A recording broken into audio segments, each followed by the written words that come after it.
and welcome to the Author Roundup, a special segment of the Book Connection Show where we meet up and coming indie authors and talk to them about their recently released books.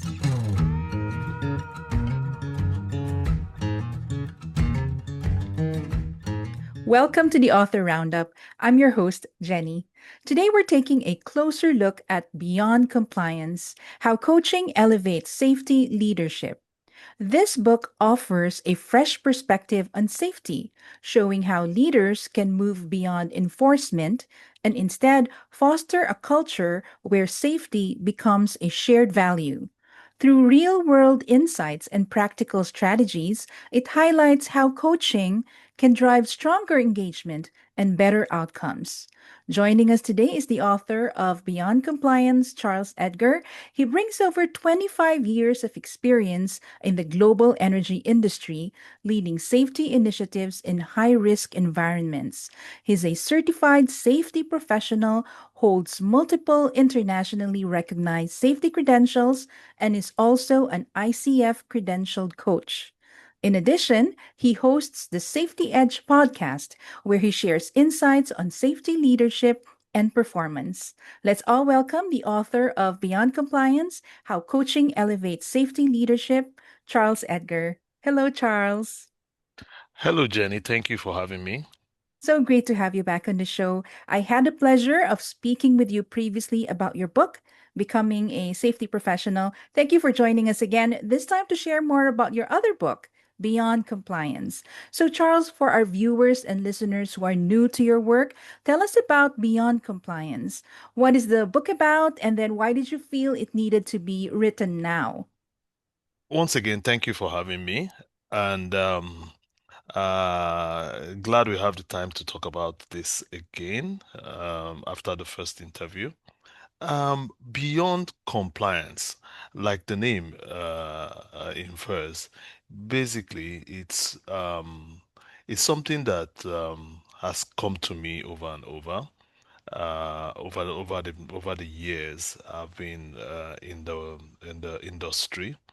Like you mentioned, I've had over 25 years working in the health and safety industry and spanning over different organizations, multinationals, ExxonMobil, Shell, Saudi Aramco, and I'm currently now working with Qatar Energy here in Qatar, Doha. And something has always been reflecting for me, and that's been its compliance all about it.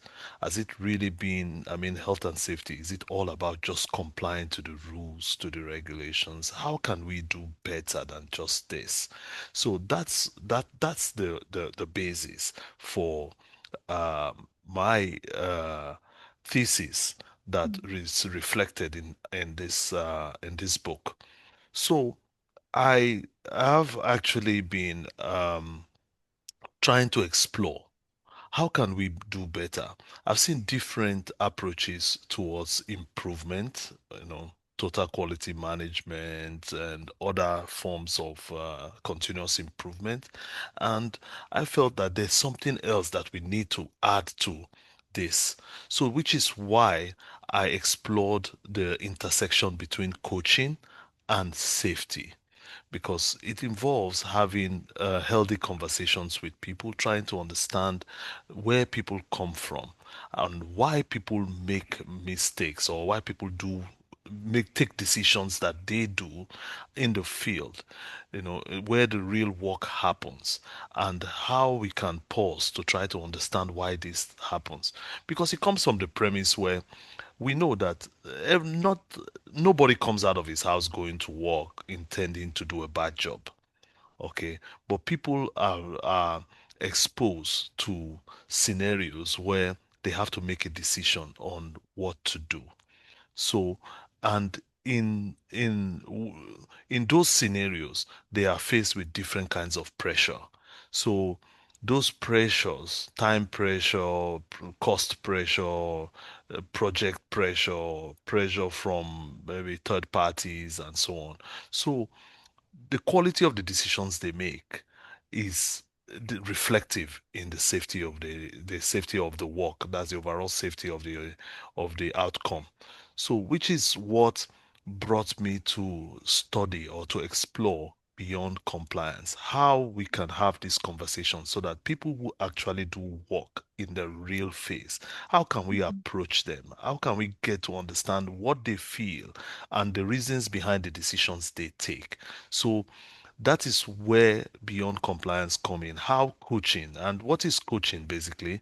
If you understand, coaching basically it's a thought-provoking process that basically a coach, that's somebody who practices as a coach, engages with the other party who's a coachee, the person who is being coached, to help them to understand what their objectives are and guide them, as in walk along with them to help them realize a pathway towards realizing their objectives. And other things come to play: empathy, Mhm. psychological safety, active listening, and actually allowing people the opportunity to speak so that they can come to their own solutions. So this is what coaching is about. And when I intersect that with safety, those conversations that you have in the field, when you integrate coaching into those conversations, you give people an opportunity to speak up and to expose how they feel and how they come up with the decisions which they take, and how that led to whether it's a positive outcome or a negative outcome at the end of the day. So this is what prompted me to look into this. And being that I started studying towards being a coach, so that's where I got the interest from, to try to understand the human performance aspect, and Mhm. then to understand psychological safety, emotional intelligence, and all of these things, and other traits like active listening. So that's what drove me to be training to become a coach, and that's what actually drove me into writing this book. Mhm. I see. So you make a clear distinction between compliance and commitment. Why is compliance necessary but not enough to create a truly mature safety culture? Because compliance gives an impression of everything being rule based, you know. So compliance in itself is not bad. It's expected that we should, or all organizations should, they have a moral of obligation towards their employees, the environment, as well as the systems around which they operate. And they also have a regulatory obligation to comply to the regulations and the rules. So Mhm. the issue is compliance is good. However, how do you comply? Is that Mhm. the end point? So we may comply, but at the end of the day, we are humans. We have to think about the human element of it. So it's not just complying, it's sustaining it and improving upon it. So basically, compliance is there, but a commitment for improvement. We have to go beyond just compliance. So Mhm. that's the framework, and that's the attitude for which this book is promoting. Mhm. I see. Also, in that same thought that you just presented, one of the book's strongest ideas is that safety is not just a system, it is a relationship. How did you come to see safety leadership in that way?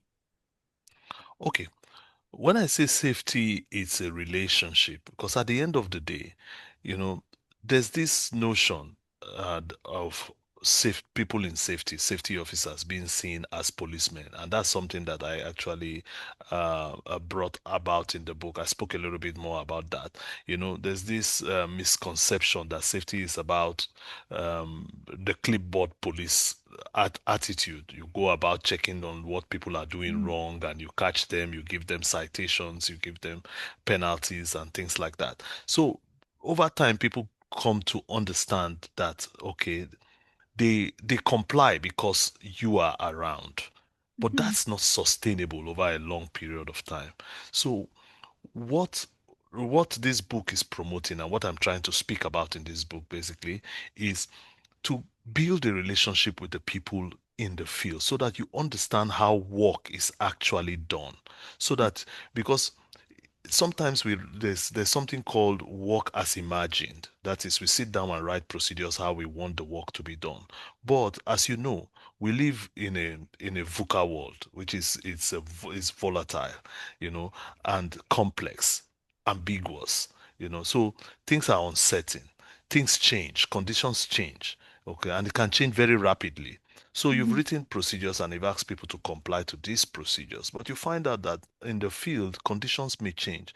But until you are able to put yourself in that environment to be able to understand how the people who are actually executing the work, how they feel, how they, what they experience.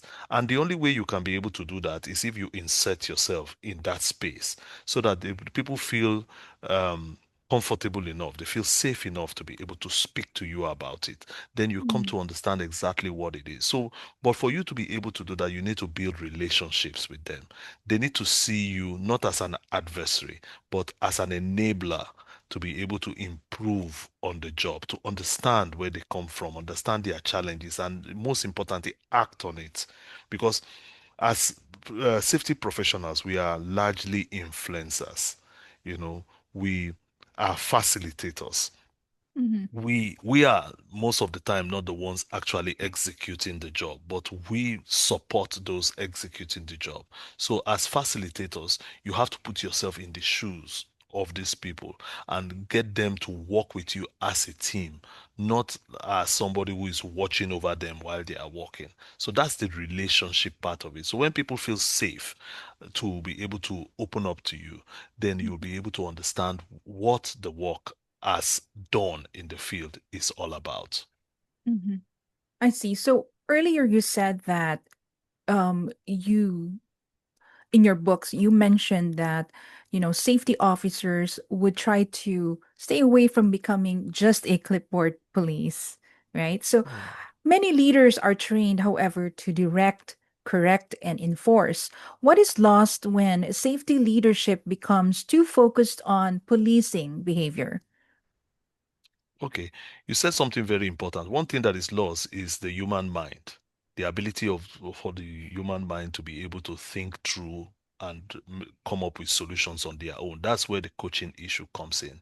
Mhm. Because in coaching, there is this notion that the human mind has the ability to think on their own and to come up with their own solutions. So naturally, leadership as we know it, there's the traditional leadership. It's has a lot to do about telling people what to do, Mhm. directing people. That's the directive style of leadership that's tied to the authoritarian style of leadership. So, what we are talking about in this book is to try to go away, resist the urge to tell people what to do, especially don't get me wrong, there are certain situations that you have to take over. And if you look through the book, you'll see maybe under emergency conditions, or there are conditions that you really need to take charge and direct people on what to do. But largely, we need people, we hired people, we brought them to work. They are competent, they know the job, they know what to do. We need to allow them space to think. Okay, so for you to be able to help them to do that, because you can't be there all the time. It's not possible for you to always be in every work site. So, but you have to allow people the opportunity to sit down and think. And how do you do that? By asking insightful questions. So, if you see the book, many of the scenarios that play out in the book basically, and I also deal with that in my podcast also, is about asking people questions that help them to reflect, help them to think about what the decisions that they are making, help them to be able to add one plus one and be able to come up with their solution too, and ask, why do you think so? How did you come about that? What are the challenges that you face doing this? And what are the options available to you? So these are open-ended questions that help people to reflect on their decisions. And that way they come up with better decisions and better outcomes overall. Mhm. And you keep on mentioning that you emphasize also that coaching is very important. Now, there are some leaders who might worry that coaching might be too soft for high risk industries. How would you respond to that? Like I mentioned before, coaching, there are certain circumstances where coaching may not be appropriate. Okay, so in some scenarios, it may not necessarily be appropriate, maybe under emergency scenarios or where you need things to be done specifically Mhm. and within specific timelines and to meet specific objectives. So at that point, you can't risk having to waste a lot of time. Okay, so that's fine. Okay, but uh, leaders need to, because the overall aim of a leader is not just being a director per se, is to be able to build other leaders, okay, to take over from you because you're not going to be there forever. So, Mhm. but how do you build people if you don't give them an opportunity to develop? So this is what coaching does for you. Coaching gives you an opportunity to get that's to develop people, to get people to think for themselves, to get people to reflect on issues, on goals, on their aspirations, and their strategies for which they will come up with solutions to arrive at their desired outcomes. So what does coaching do? You partner with them rather than telling them what to do. You partner with them and you ask them, how are you feeling today? What challenges are you facing today? So you make yourself available, you talk less and listen more so that Mhm. people can have the chance to be able to to think, to have deep thoughts and reflections. So this is what coaching basically does. So every leader actually should be a coach. So over time, so you allow people instead of directing, so there are elements of what is called now transformative leadership, which is balance of leadership skills that comes with empathy, comes with active listening, comes with psychological safety, and comes with delegation and all of that. So allowing other people to grow, give them space to grow. So for me, I think what I would say to leaders is practice coaching Mhm. as much as possible. If you find value in it, train to be a coach, because at this point your overall outcome is you develop people. So you are not the only voice in the room. You allow other people to be able to have space to air their views and to make mistakes and also correct themselves. Mhm. And also, Charles, you made it very clear earlier that coaching does not replace compliance. How Yeah. should leaders balance firm standards with curiosity, empathy, and dialogue? Yes, this is the point. Now, I think the most important things that besides active listening and other things is curiosity. You need to stay curious at all times because at the end of the day, we know that the human mind has a capability to be able that's to be able to come up with ideas and come up with solutions. But the problem is that sometimes they are not allowed, they are not given that opportunity to actually reflect, sit down and do critical thinking. Now, the reasons why those things happen is sometimes there are biases, so we as leaders, our presence in the room sometimes and the way we come about it sometimes stifles creativity because we don't allow people space to be able to think. And sometimes we teleguide people. Okay, so we limit their thinking space because we now start our body language gives them the impression. When you get in the room, you want to be the first person to talk. And by the time you talk, by the time you throw an idea on the table, people now start to conform to that rather than Mhm. keeping it open and let people let the ideas spring up organically. You Mhm. start directing, and the moment you direct and the moment you start speaking, the moment you start towing a particular line, people tend to not want to disagree with leaders. Rather, you find that in such scenarios, even though people have contrary opinions, they just go silent. Mm-hmm. Because why? The leader has not created the space, for the safe space for people to actually speak up and feel free to share their ideas. Mm-hmm. Yeah, I didn't really realize, but yes, that happens most of the time, right? So, if the workers do not feel safe to share their ideas, then most of the time they will just conform to whatever their leader would want them to do and not say anything just to please him or her, right? So, um, in the book, also, Charles, you mentioned that workers are not the weak link, but you call them adaptive resources. How does that shift change the way leaders would respond to mistakes or near misses? Okay. I think the that realization for me is over the years. When we do root cause analysis, we find out that many times when an incident has occurred and we have to conduct a root cause analysis to identify what went wrong and all of that. Oftentimes, this analysis usually ends with human error. People say, oh, someone didn't follow the procedure, someone made a mistake, someone didn't do what they were supposed to do.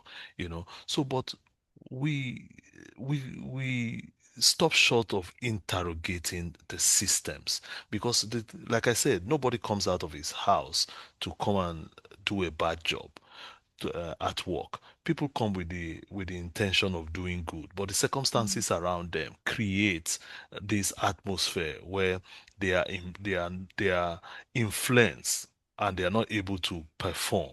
And if you don't sit down to understand the conditions, so that you can improve on these conditions, you will end up putting all the blame on the people. So when we say the people are not the weakest link, because we know that people are adaptive, people learn, people develop, people evolve over time, people gain a better understanding of what they need to do and they want to improve. However, the conditions around them limit them. They tend to limit them. They tend to suppress the human mind. So that's Mhm. what it means. So basically, we as leaders, what we should do basically is give them space. Okay, we need to create atmospheres where people can improve on their creativity. We need to give them time to think. We need to give them an opportunity to be able to showcase themselves, okay, so that they can bring out the best in them. That's what leadership is all about. It's not about having all the answers, but it's Mhm. about creating an environment where people rub minds, okay, and they throw ideas around, they challenge ideas, they invite the conversations, they invite themselves, as they invite voice. Mhm. Everybody has something to give. I don't believe that there's everyone around, there's anyone who is useless.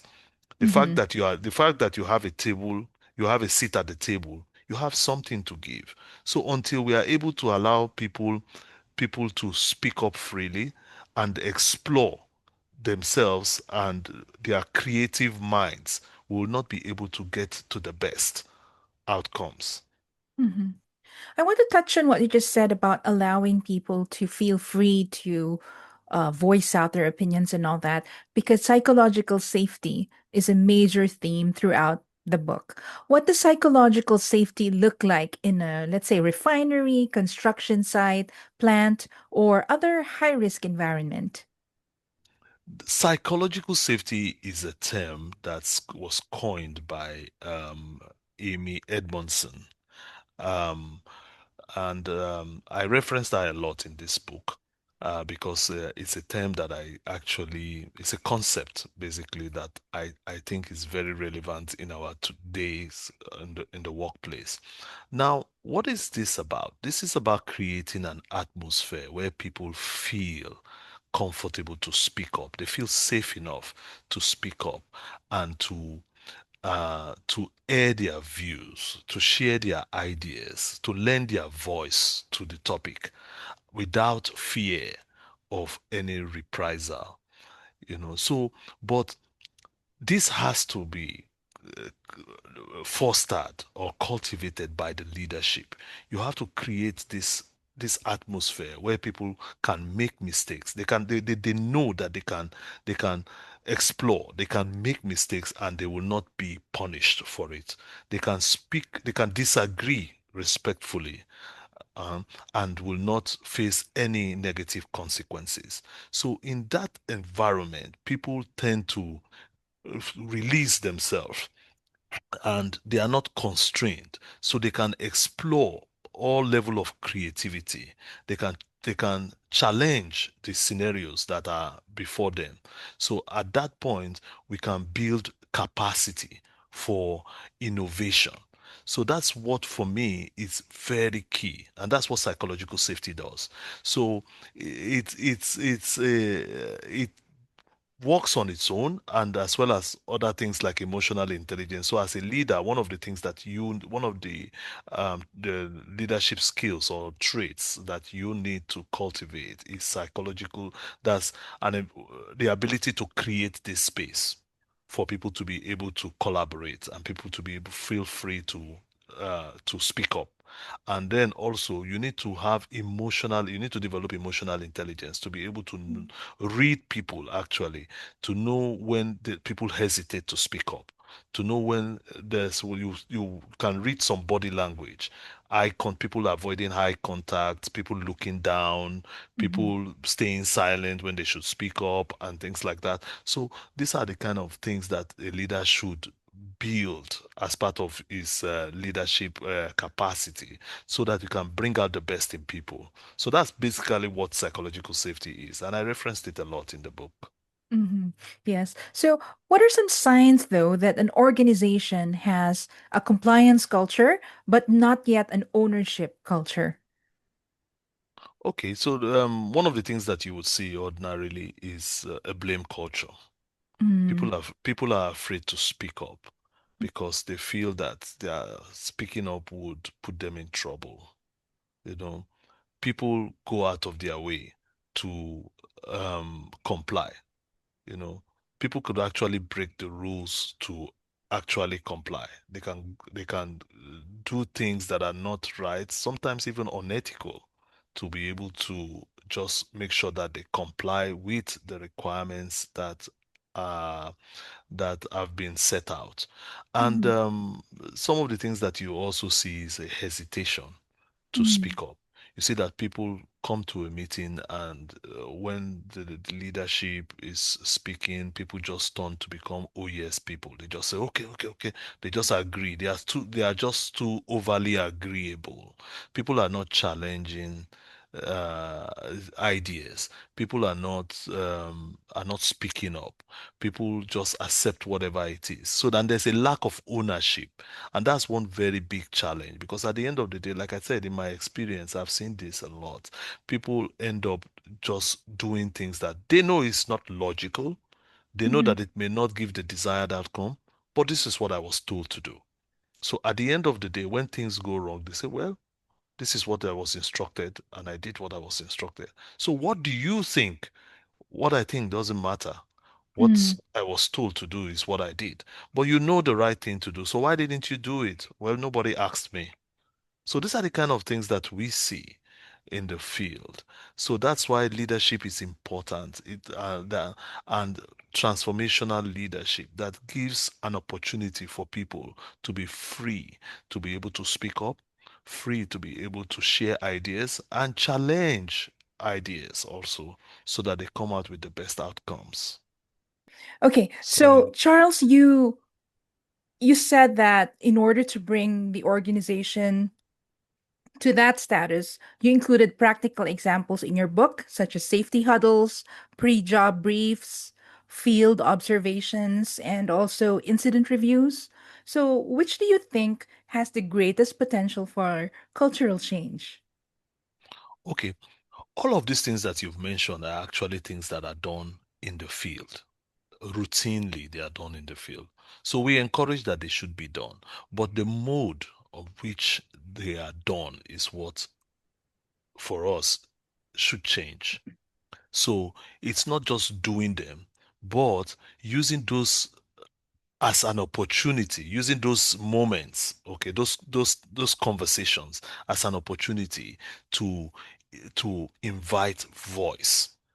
Okay, so what we see normally in this kind of in the typical or your traditional scenario in the work site, you find supervisors directing, telling people this is what we need to do, this is what this is what they call that a safety huddle.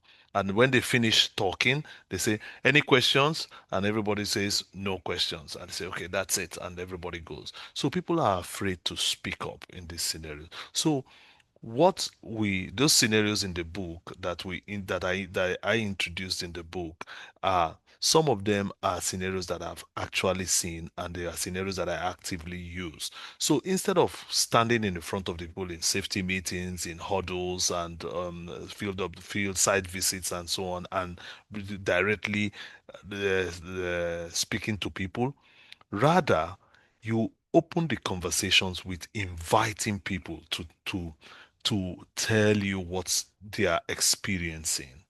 So you open things like, how are you feeling right now? How is the job going on right now? What are the challenges you are facing right now? What have you tried to do differently? So you give people an opportunity to actually explain what they are experiencing, because by the time you just come in and say you should be doing this, you shouldn't be doing this, this is what where are we on this, you put people under pressure, so people cannot air how they feel. So what we are saying is we're advocating to move away from the directive style of managing this huddles, meetings, and all of these things, and go to the exploratory type.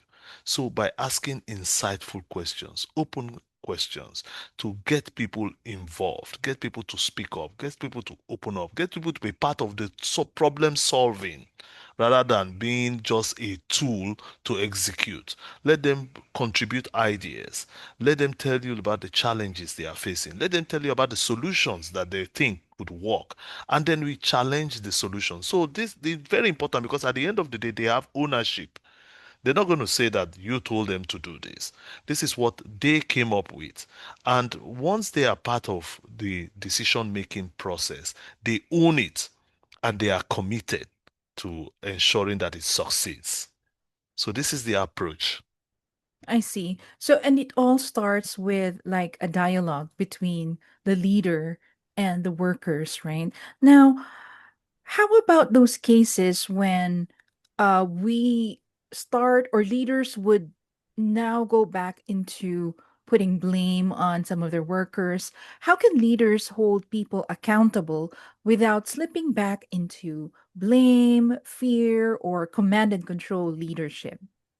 Yes, command and control leadership is one of the major drawbacks to this approach or transformational leadership, because this gets people under tension. That people are tension, people are pressured when you apply the command and control style of leadership. So how leaders could actually do this without, is basically making yourself open. As a leader, you should create conditions where people feel safe, where people do not feel blamed for whatever has gone wrong. Because, like I said, people come to work with an intention of doing a good job. Those conditions that create those circumstances that lead to these unfavorable outcomes. We need, as a leader, you need to know what is happening. So if you don't create that atmosphere, you would not know what is happening on the shop floor. People will hide things from you because they will feel that if they tell you, there will be consequences. It will look like they are snitching on other people, or they are snitching on their teams, or they are, So at the end of the day, as a leader, you have to try as much as possible to get people to speak up, people to talk to you, people, because that's the only way you will know what's happening in the field. So creating a blame culture is very easy. Very, very easy. All you just need to do is be in the field and start shouting and start uh, sort of interrogating people in a manner that makes people feel uncomfortable. But when you come into the location or into the field, into the environment with a curiosity, people sense that sincerity. They sense the authenticity. They sense the sense of clarity that you bring to the atmosphere. Once you create such atmosphere, people naturally will gravitate to you as a leader. People will come to you. They will bring issues to you. And more importantly, you act on those issues. Once people know that we can speak to the leader and the leader will work on this, what he has been told, and we see positive outcomes, a lot of things will open up for you. You will start getting a lot of information from the field, a lot of challenges. And your job as a leader is to create the enabling environment for people to thrive. So that's for me, it's very key. And it's mostly reflected in the book. I see. And you have been telling us about coaching. I'm sure our viewers and listeners who have been listening to us might think that they are actually doing coaching already. Now, what is the biggest misconception people have about coaching in safety leadership? Okay, the biggest thing is right now, if you go around, you will see that a lot of people refer to themselves as coaches. Many of them are not trained coaches. Okay, they just pick it up and say, okay, since I can mentor someone or I can Mhm. guide someone or I can speak to people, then I am a coach. So, but coaching basically is a technical field. It's not just something you just jump into. You need to be trained. There are different frameworks for coaching. But there's the International Coaching Federation, the ICF, Mhm. which regulates coaches, and they have a very robust framework for coaching. They have a curriculum, they have competencies for typical coaches, and they have levels of coaching. There's starting with the ACC, the PCC, which is the professional coach, and the master coach. So it takes one to be able to go in for training to understand exactly what coaching is. So people have that misconception that if I can talk to people, if I can direct Mhm. people, that then I am a coach and I'm this. No, coaching is a technical skill. It's something that needs to be learned and something needs to be practiced over time. And actually, it took me a couple of months to be able to be accredited. I had to pass an exam for this. I had to attend, I think, about 25 hours of coaching Mhm. training. No, not 25 hours, sorry, 25 weeks of coaching Mhm. training, Mhm. and then I had to take the proctored exams to be able to get my ICF credential. So, and part of that, being a trained coach, it gives you the clarity to be able to apply those coaching framework, to be able to get your clients, as I mean your coachees, to guide them, to work with them, to be able to achieve their desired outcomes. So it's not something that you just dabble into and just jump in and just call yourself a coach without having formal training, without having that experience, that practical experience to be able to apply the coaching frameworks and principles. Mhm. Yeah, so on the surface it looks easy, but there's actually a lot of work that goes into it, right? So, Oh yes, there is. yeah, so your book also draws from your experience in operations, HSE leadership, and coaching. Was there a Yes. defining moment in your career when you realized that compliance alone was not enough? Yes, for me, yes, there is. No, over the years, I realized that to bring the best out of people, you can't expect them to do this from 9 to 5, as they say. You know, you can like there's a saying that says you get the horse to the river, but you cannot force the horse to drink. You know, people in my experience, I've noticed that oftentimes people do the best work outside of the normal working time. That's normal working hours. You know, there are people you find that actually can't wait to get out of work. That is, they work and they are looking at the time. The moment is, for instance, maybe you close by 3 o'clock. Once it's 3 o'clock, they're out of the door, and that's the end of Mhm. it. They're not thinking about the work, they're not looking back into it. But there's a kind of leadership style that you as a leader applies, that your people are that they are invested in the success of the organization because they feel part of the team. Mhm. So for me as a leader, one of the things that you should do is cultivate an environment where everybody feels a shared commitment to the Mhm. success of the organization. So you need to build it. It's not something that can be done overnight. You need to build it. And I mentioned before authentic leadership. People need to Mhm. see authenticity. People need to see that you care for their well-being. People need to see that you are interested, okay, in advancing them both career-wise and even their personal lives. You need to know the people you work with. Okay. Oftentimes, sometimes it's not possible to know them on first name basis, but you need to make yourself accessible. You need to be able to know the people. If you have a team, you need to know who they are, where they are coming from, what are the challenges they are facing. So you need to be human first, before the job.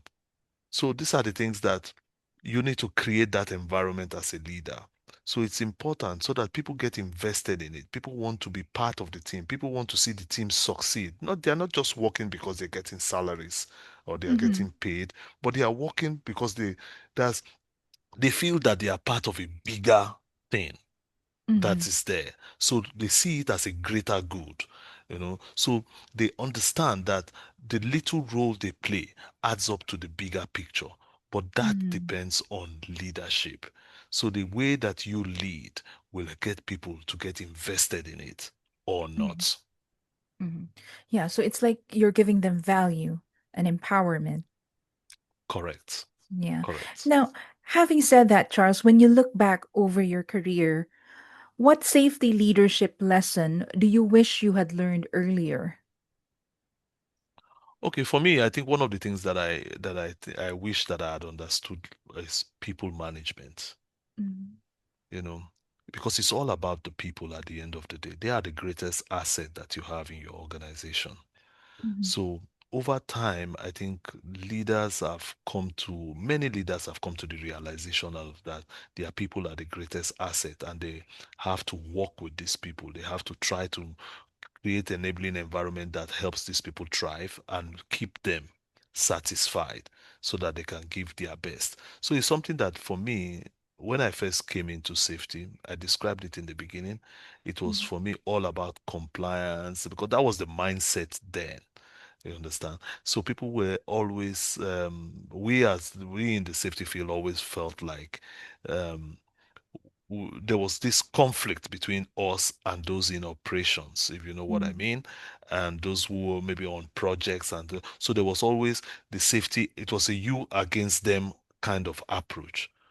So over time, and with my experience in different climes and working with different kinds of people, I came to the realization to find out that we are a team. We when we work together, when we collaborate, we achieve better rather than working against each other. And again, like I said before, everybody comes out to do a good job at the end of the day. The circumstances, the conditions around it influence their decisions. So the quality of their decisions is the quality of the safety that you get. And until you are able to sit with these people to understand what the premise behind these decisions, why they did these things at the end of the day. Because you talk about compliance, yes. People say, okay, that's fine. We will comply, we will try, we will do this. But people need to know the reasons behind why you want them to work that way. Okay, they need to know the why, not the how. The how is Mhm. important, but people need to know, why do I need to do this? So if you are able to relate with people, to get people to see the why behind the how, that way you get their buy-in to it. And they will be, now you become partners rather than adversaries. So that's Mhm. something that I came to realization much later in my career, to know that safety role should actually be complementary and not adversarial. Mhm. Yeah. So that's really something for us to think about. Now, Charles, let's talk about your experience when you were writing your book. Beyond Compliance brings together technical safety experience, coaching principles, research, and practical workplace examples. What did the preparation and research process look like, and how long did it take to bring the book to completion? Okay. For me, the idea for the book was been like 3 years coming. Mhm. I've been thinking about it. I've been writing things on LinkedIn, here and there, writing posts on LinkedIn and commenting, and I've been taking leadership trainings. Okay, Mhm. and I came to the realization that I think there is something that I need to speak about, because it's not something that's really been spoken out there so much. This intersection of coaching in safety leadership. There are rudiments of the framework here and there. Like I said, the human and organizational performance, emotional intelligence, there's psychological safety, things like that here and there, and there's different forms of leadership and things like that. So, but I felt very, very empowered when I Mhm. was taking some of this leadership training, because I've taken leadership trainings from different organizations, MIT, Rotman School in Toronto, Oxford, Syed, like Stanford. So I've taken all of this leadership training, and then I come to the realization that safety leadership needs to evolve. It Mhm. needs to evolve beyond just directive approach to collaborative approach, where we engage rather than where we confront. So rather than confronting, we engage, we seek to understand, we approach with curiosity, we ask open-ended questions to try to understand where people come from, so that we understand the underlying reasons why they take decisions, why they do what they do, and then we try to get them to think about what they do, and then come up with solutions that work for themselves as well as the organization.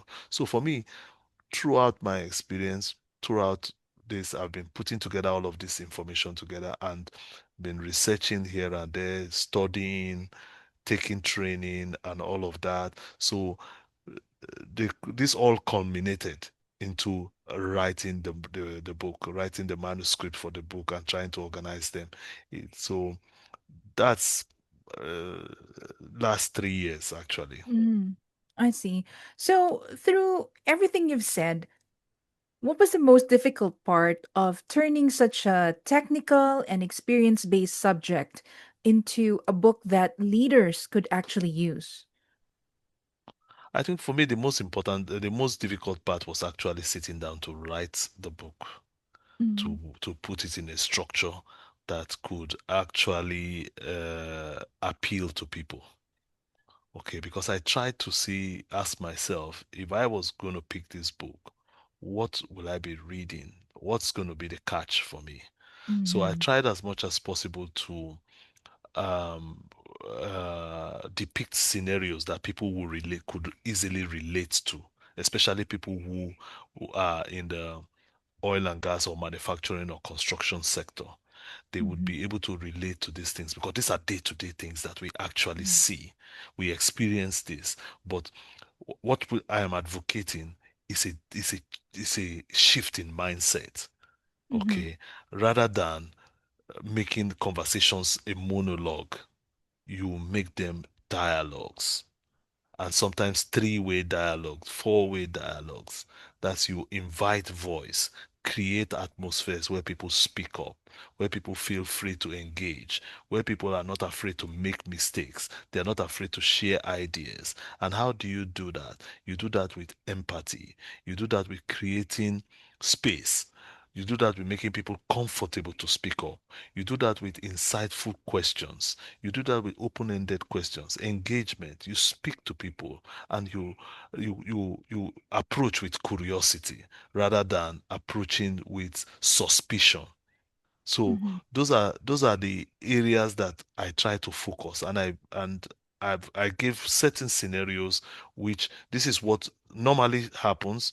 This is how you approach it, and these are the kind of outcomes that you will get out of it. So those scenarios, when you go through the book, you will see scenarios that say, "Oh, yes, this is what how I used to do it before. Mm-hmm. Now I think if I do it this way, practically maybe I could get a different outcome." So that for me is my mission. Mhm. Yes, so readers can or readers will not find it difficult to relate to the book because you presented the concepts in a very practical way. Now, Yeah. Charles, after readers are finished reading the book, what do you hope they would do differently? So, not just what they think, but also what they would actually practice. I think one of the greatest challenges that leaders will face is to be able to suppress their ability to be directive. Uh, Okay, it happens to everyone, even myself. I still struggle with it even after this, all of this. Sometimes I lead a team, okay, of safety professionals. You know, sometimes they come to you with issues, they come to you, the first instinct for you would be to say, to give solutions to the problems, mm, to attempt to give solutions. But oftentimes we don't get the full picture. So the quality of the solutions that you will give will be limited to the quality of the quality of the information and or the quantity of the information that you receive. Okay. So based on that, you give a solution. But that shift in the mindset is what I'm advocating. Instead of giving solutions, rather you ask insightful questions, open-ended questions. Okay. That you use different models. There's the grow model that I talk about in the book. Okay. Grow model is very, what's your goal? What's the reality on the ground? What options do you have? And what are the pros and cons of each option? And what are you going to do right now? And how will you hold yourself accountable to it? This is one approach to it. Okay. mhm, It's very, very popular, this grow model. So basically resist the urge to direct, resist the urge to give solutions, rather approach with curiosity, ask open-ended questions. They come to you and say, we have this problem, we have this problem, we have this problem, rather than say, do this, or have you done this, have you done that, have you done that. You approach with curiosity. So what are you feeling right now? What exactly is the situation? What do you want to achieve? So as the answers comes to this, you expand the more. So the more you are expanding the questions, you're giving them an opportunity to think further. You're opening up their minds. Okay. So again, you give different people options to that you invite different people into the conversation. What do you think about what he has said? How do you think about this? Do you think that if this goes wrong, what outcome are you looking at? Can this be the best? So you give people that, you throw the questions back at them. So mhm, you give them the opportunity to sit back and challenge them. So we don't make assumptions. We try not to make assumptions. Rather, we try to validate whatever it is that is before you. So, and how do you do that? By asking these questions, by being curious. Okay, so that for me is what I hope to pass. And I hope that leaders will take that on board as they lead. Lead with curiosity rather than being directive. So for me, that's a key takeaway from this book. Hmm. And that's a challenge that we can leave behind to our safety leaders. So, Not Charles. just safety leaders, leaders in general. Because, Mm-hmm. you know, I spoke a lot about safety leaders in my book, largely because I am one, Mm-hmm. and I'm trying to talk about what we face in the field as safety leaders. However, this principle is basically for all leaders, not necessarily in the field of safety.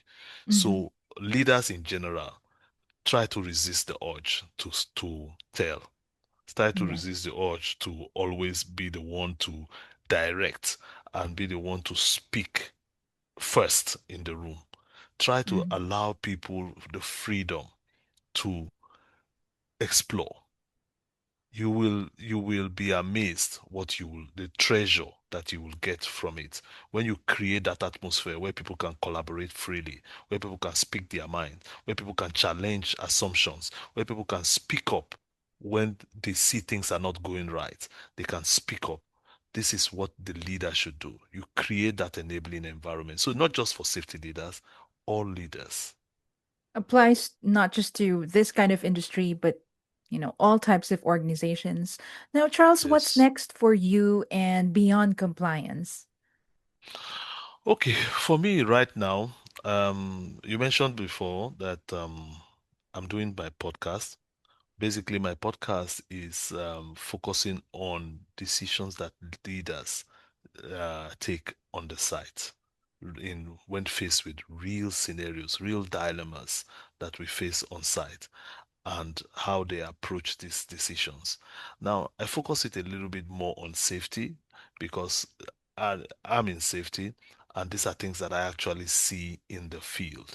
So I speak about things that leaders, that's the challenges and dilemmas that safety leaders and indeed all leaders, supervisors, leadership, they face when they are in the field where real work happens. So I'm doing the podcast.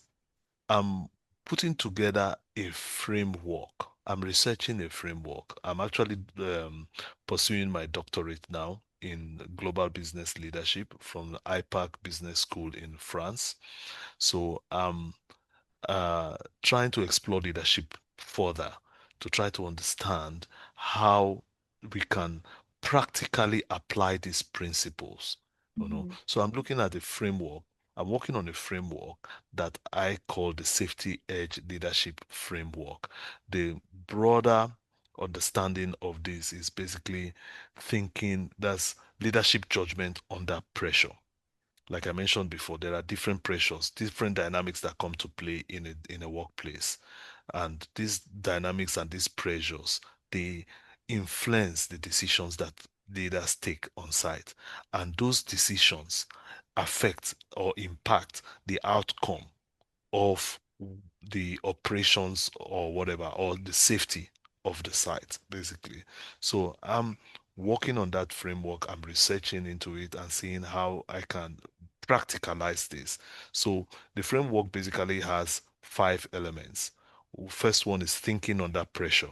How can we develop this competency, or how can we develop this ability to think under pressure? Because most people, when they are under pressure, they switch off. Mhm. The options are no longer there. They cannot see. They have this bird's eye view when they are under pressure. So how can we develop the ability to think under pressure? The second, the second element to this is inviting voice. How can we create an atmosphere where we can always invite voice, not being the one to speak all the time, or not being directive, not always engaging in a monologue, but rather creating a space where people are invited to speak up. The third one is challenging expertise. There are people who are experts, and there's always this thing called expert bias. When an expert speaks in the room, other people keep quiet. Oh, the expert has spoken. So because the expert has spoken, everybody just toes the line. Mhm. We want to be able to create that ability to be able to challenge expertise. When an expert, because experts are human at the end of the day. These are human beings, okay? Even AIs will tell you that AI makes mistakes.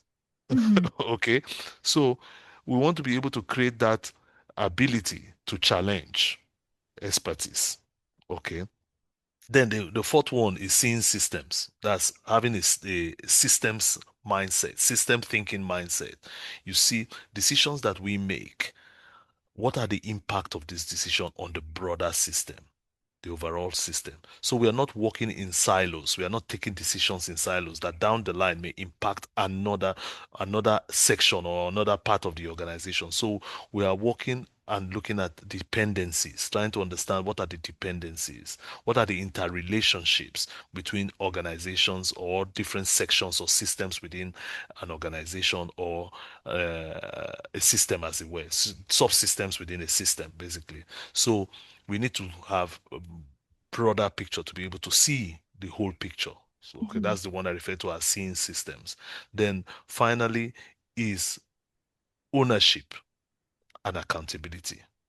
How to uh, engender ownership, how to get people to have ownership. And this is what I mentioned before, involve people in decision making.